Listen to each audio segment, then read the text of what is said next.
start by thanking the organizers. It's a wonderful opportunity for me to come here. I've never been to Indiana before, and I have been really extremely warmly welcomed, I would say. I've enjoyed myself tremendously already. I've been here for 1.5 days or something like that. I have actually had a hobby for quite a while, where I am comparing immigration policies and welfare policies in the US and in Scandinavia. And this is really against the tide. Most of my colleagues, most of any scholar in Scandinavia would be utterly against such a comparison. They would say that the contexts are so different and the scope of immigration is so different, historical factors are so different, etc., etc. So it's not worth the effort. But I think that that's not a good argument anyway. But nevertheless, I think actually that there are signs that the U.S. system, the regime of the U.S. in terms of welfare and immigration, and the one in Scandinavia is in some ways getting closer. I mean, it's still a wide gap, but nevertheless. We can maybe get into this more in the discussion afterwards, because I'm not doing this comparison throughout my talk. What I'm going to talk about today, the Scandinavian welfare state and the immigration challenge, is really one of the hottest political issues in the area of Scandinavia these days. It's a hot issue all over Europe, but today it's Scandinavia that is my topic. The welfare state actually has been called just recently Scandinavia's holiest cow. This was a headline in the Danish weekly called Weekendavisen just a few months ago. And it says, Islam has Sharia, Scandinavia has the welfare state. It is not something that can be discussed among believers, unquote. Scandinavia is the area where trust in political institutions and also the role of the state is greatest in the world. Political actors in all 3 Scandinavian countries now in fact compete for the honor of having created and developed the welfare state. It is such a central part of the self-understanding in Scandinavia that it can be said to have become part of the Scandinavian national concept in many ways. So modern nation building in Scandinavia is basically about building the welfare state. In the post-Second World War era, nationals were to be included in society through social rights to become full citizens of the modern nation state. On the other hand, the nation state should be strengthened through the eradication of social injustice. The Scandinavian welfare model has developed as sort of a dialectical project shaped by and giving shape to central societal forces. First and foremost, the so-called class compromise, which is sort of a peace across class. Later, the gender equality issue, and in the beginning of the 70s onwards, the significant challenge of ethnic diversity. The national ideology production attached to the welfare state has become, in many ways, both means and end. National cohesion was a precondition for the development of the welfare project in the first place, but it was also a consequence, a continuous benefit for the expanding welfare regime. For those of you who are familiar with Norwegian, this is a post-war poster. It means we need to build the country. I will in this presentation briefly spell out the centrality, historically speaking, of the welfare state for understanding modern immigration policies and also debating social cohesion in today's Scandinavia.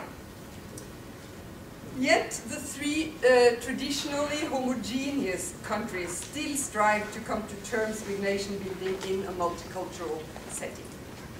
I would claim that, practically speaking, these 3 welfare states continue to be the central nation builders on the ground. Even though the ideology production has become ambiguous and also confused, and in fact today it also differs quite extensively across the Scandinavian region. The term folkhemmet, the people's home, was coined by the Social Democrats as a key concept in Sweden before the Second World War. A grand class alliance should replace the past class struggle to steer society towards a socialist goal. The integrative idea of this folkhemmet, in which society was organized as a family and with the home as a metaphor, subordinated class struggle to the national welfare.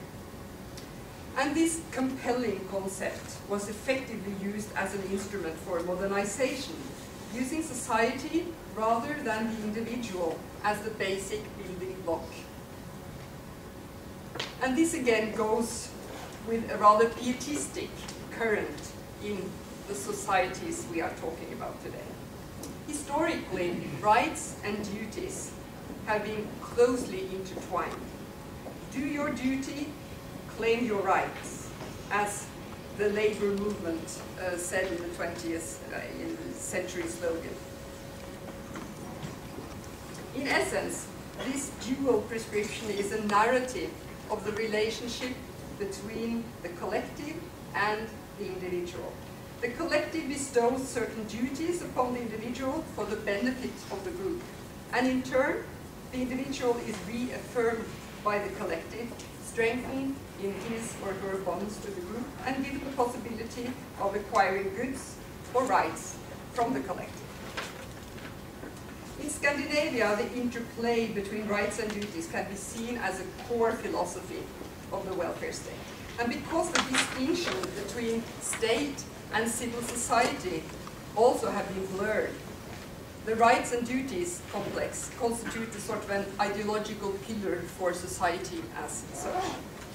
This complex, which is known in most societies one way or the other, may have acquired a specific nature in Scandinavia through its association with social and cultural homogeneity. In the first half of the 20th century, a homogenization process that included a rather forceful and intentional streamlining of the few existing minorities had taken place in Scandinavia, and particularly in Sweden and Norway. The new welfare states should be built by individuals who were liberated from old collectives and bonds, ready to enter a new and maybe paradoxical fusion of modern individualism and a new sense of societal responsibility. This general homogenization or assimilation, if we would like, is usually seen as a precondition for the development of the specific brand, the Nordic brand of the welfare state, and for its continued support and also legitimacy. This process was probably facilitated by the fact that we are talking about three very small countries. It's easier when the population is small. The combination of this rights and duties complex and pronounced homogeneity has forged societies marked by conformity pressure. And this is so distinctly epitomized in the Danish-Norwegian novelist Axel Sandemose's term Janteloven, the law of Jante. And it reads, it's a long list, and it reads, thou shalt not presume that thou art anyone, thou shalt not presume that thou art more than us, thou shalt not, etc., etc. It's a nasty list, which spells conformity represented, and it has represented sort of its own mythology in Scandinavia, and particularly in Denmark and Norway. This Janteloven, the grip on society, has definitely been reduced through globalization, individualization, and pluralization, traits that marked these tendencies have sort of reduced the influence of this janteloven on society. However, when the new immigrants, the people coming from far away, when they started arriving in the late 1960s and the early 1970s, this conformity pressure was definitely still there, to a much larger extent than what is the case today. And there was a political term even. One spoke about ensretting in Scandinavia, which is a deliberate strategy from above to streamline behavior. And this was a generic term, actually, in Scandinavia, and it was targeted quite offensively by the new political left, the 68ers in Scandinavia.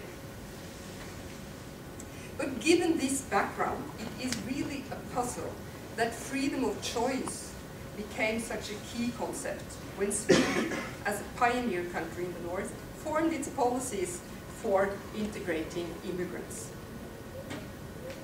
Freedom of choice was never really a very prominent characteristic of the social democratic welfare tradition during the period referred to by the Danish-American scientist Gösta Esping Andersen as the golden age of social democracy from 1945 to 1970.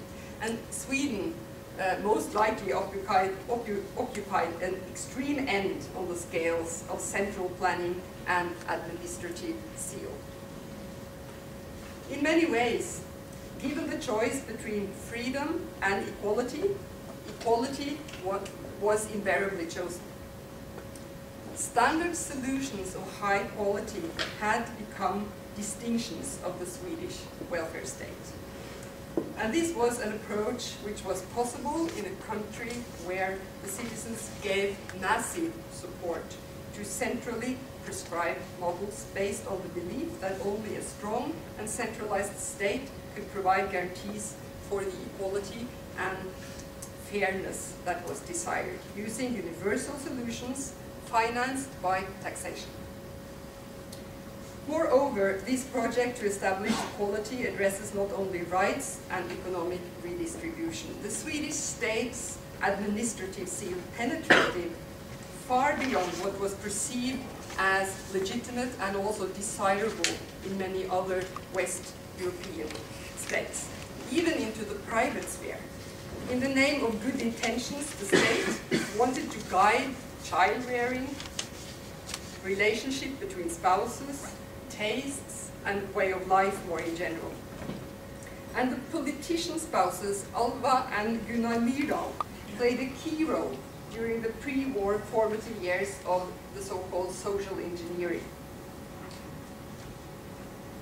Gunnar Myrdal could say things like, bad habits must be put right, consumption needs to be directed, people must be accustomed to brushing their teeth and eating tomatoes. And he was even in favor of guiding the decoration and renovation of homes, and even supported, under certain circumstances, the use of coercion. The Swedish historian Yvonne Hirdman refers to these early social engineers as the interior decorators of the people's home. Norway and Denmark were somewhat less eager than Sweden, although guiding behavior through social policies was prominent in these countries too. But it is notable that Sweden, where this social engineering had proceeded the furthest, also became a pioneer in multicultural liberalism. Immigrants could choose to retain their culture and their private sphere undisturbed. How this has turned out in practice is a recurring topic of debate in all three countries, but Sweden was definitely the ideological trendsetter during the early phase of the Nordic integration policy history. In the early 1970s, when the new immigration was starting to be felt more markedly in Denmark and Norway, Sweden had already had multicultural immigration for several years, and it consequently possessed experience from which the other countries could benefit. Integration ideology was divided into three components in Sweden: equality, freedom of choice, and cooperation. And through freedom of choice, it achieved the characteristic of an exception, as you can understand, for a distinctive group, namely the immigrants. It is hard to skirt the fact that opting out of the standard solutions offered in homogeneous Sweden would serve the emphasis otherness. Freedom of choice constituted thus a concession to those who were so different that they could not be expected to adapt to the universal solutions. And this would unavoidably emphasize their position as outsiders. This twist was accepted as a formative premise by Denmark and Norway too, and it still constitutes the nerve center of the whole integration policy. How should the welfare state requirements of universal solutions and equal treatment be reconciled with minority rights and cultural diversity? In earlier times, receiving countries could wait for things to settle down. Newcomers slowly adapted to their new conditions, and in due course, at least after a couple of generations, came to be much like their new home country's population. They changed their way of living in the manner which is, of course, exemplified by the United States, as they were slowly included through work and social processes. Historically, immigrants into Scandinavia before the new immigration, they were in fact also gradually assimilated, or were actively also pressured to adopt the majority's way of life, as was the case with some of the Nordic minorities, as I mentioned. But with modern advanced welfare states, they do not have the time to let history do the job. They cannot risk, even for a short time, that minorities and individual immigrants remain outside the labor market and possibly suffering marginalization and deprivation, possibly leading to negative social inheritance rather than mobility over generations. Nor do they possess, the states, the political legitimacy to pressure anyone too strongly to become like the majority overnight.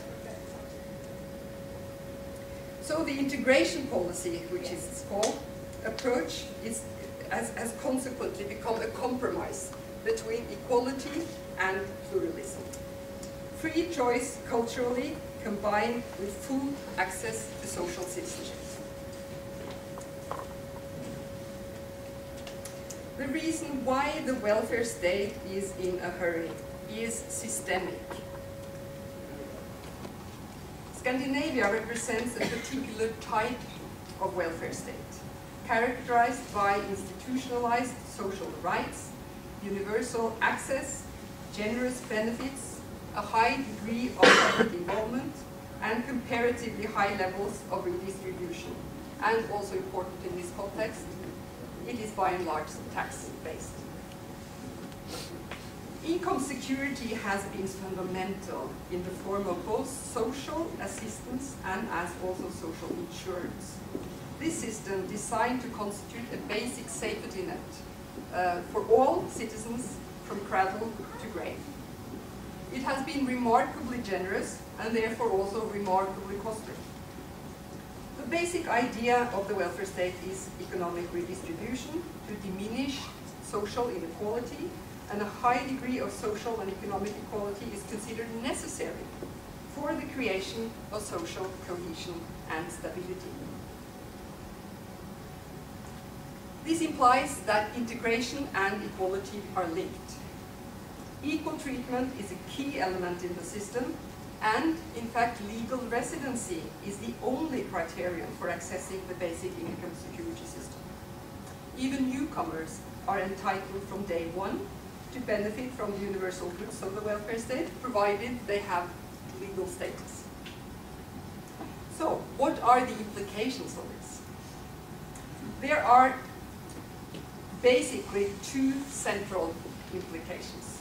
First and foremost, controlling inflow to the country, the first gateway to the territory, has been seen as a prerequisite for maintaining the specificities of the system. The generous welfare model, which embraces everyone, but which can be undermined by excessive burdens, needs selection and delimitation of potential new members from elsewhere.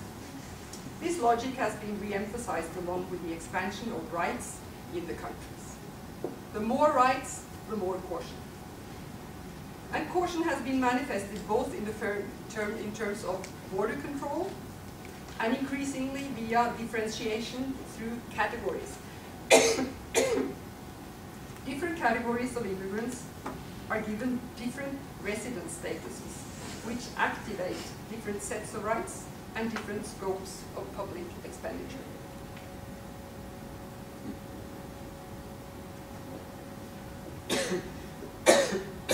Sorry. The second implication is the necessity of equal treatment. If this policy framework, the welfare state, is to be maintained, new legally accepted inhabitants must be made part of it.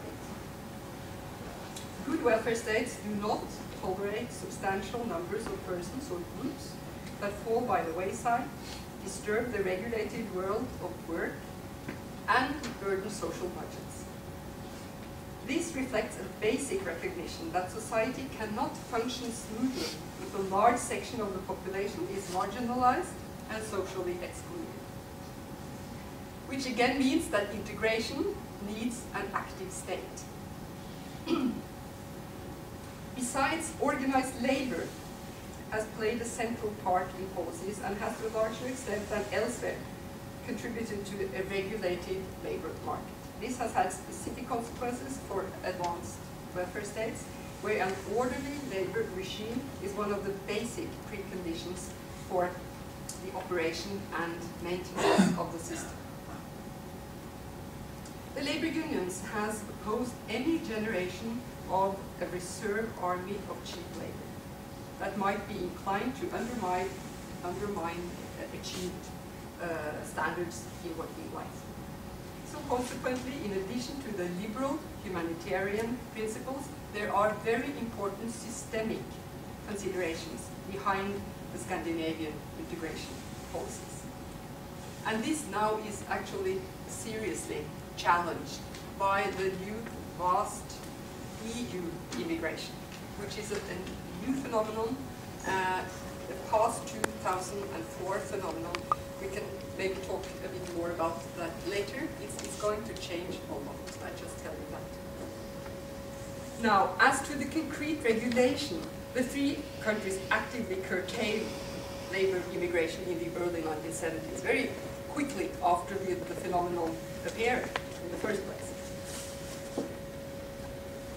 The only categories then, after this stop regulation, as it's called, were allowed to come, turned out to be the ones being most costly for the welfare state, because they came for humanitarian reasons and not for labor reasons. And they were not demand-driven at all. The people in these categories were also perceived as culturally distant. They come from the global south. Immigration in the region developed into a specific field of governance, in fact, more so in Sweden than in Denmark and Norway. When people arrived and established themselves legally, the principle of equal treatment called for the same economic instruments as those applied to the majority population. But the social and cultural differences necessitated also more specifically targeted action in many fields. And the policies of freedom of choice in the cultural realm hindered the governments in actively promoting Scandinavian ways of life.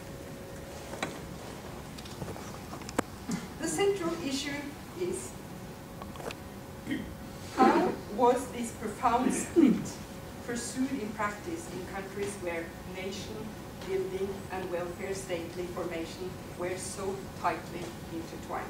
How could one exclude or ignore significant new groups of inhabitants from processes that had been seen as essential for the legitimation of the comprehensive and paternalistic and costly welfare model? This is particularly interesting because the new immigration challenge actually appeared at the same time as the welfare state project reached its peak in terms of ideology production, especially in Norway. The beginning of the 1970s has been labeled the happy moment of the welfare state.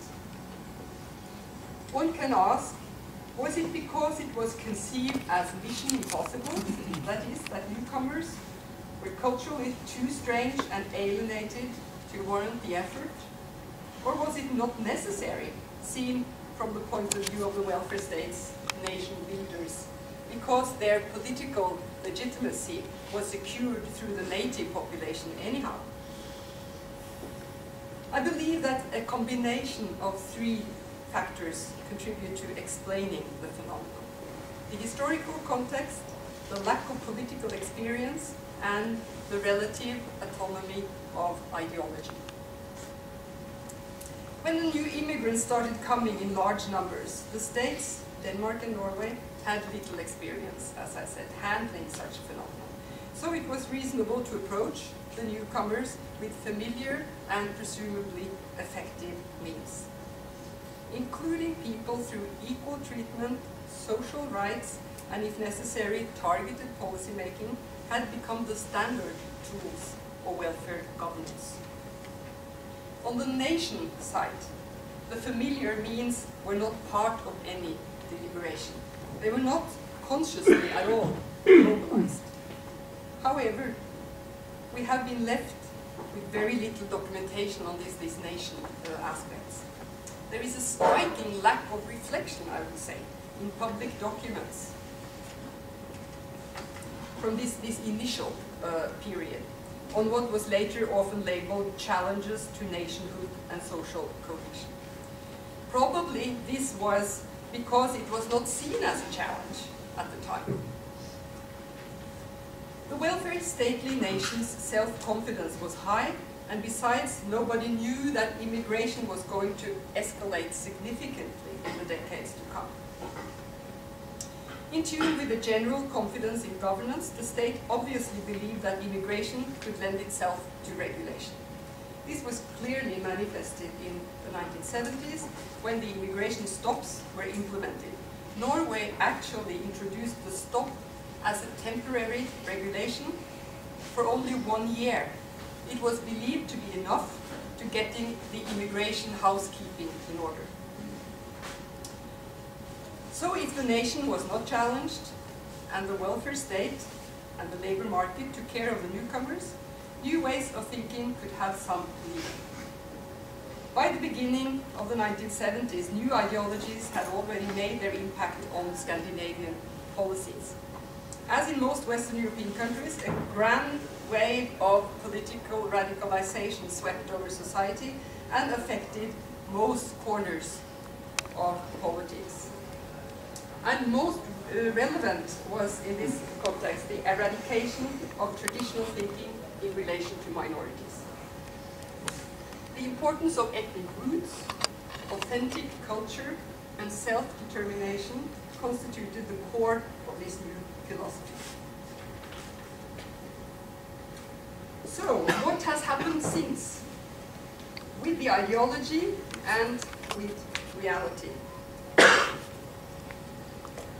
Over the past 2 decades, it has become evident that the Nordic model's ambitious redistributive goals have not been achieved, particularly not for immigrant groups.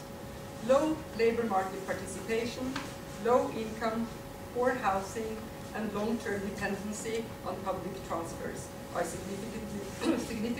significantly more pronounced in non-Western immigrant groups than among the nationals. This is relatives being in the United States, of course, I should stress that, but nevertheless. And this has spurred a debate over the effectiveness of the measures applied to achieve redistribution and the limitation of extending rights to newcomers when aiming for an equal citizenship. Subsidized isolation is increasingly viewed as an unforeseen consequence of a too lenient rights policy. In other words, if the authorities place greater emphasis on the right to be different than on socioeconomic equality, and if members of the minorities take them at their word and remain in their cultural enclaves, the recognition policy can in practice hinder socio-economic equality. And this is, in a way, the quintessence of the multicultural dilemma. And it is the relation which, to the greatest extent, has led to the backlash against multiculturalism inspired policies over the last 10 to 20 years. Rights to be different have been conceived as an excuse among newcomers for not participating in productive work,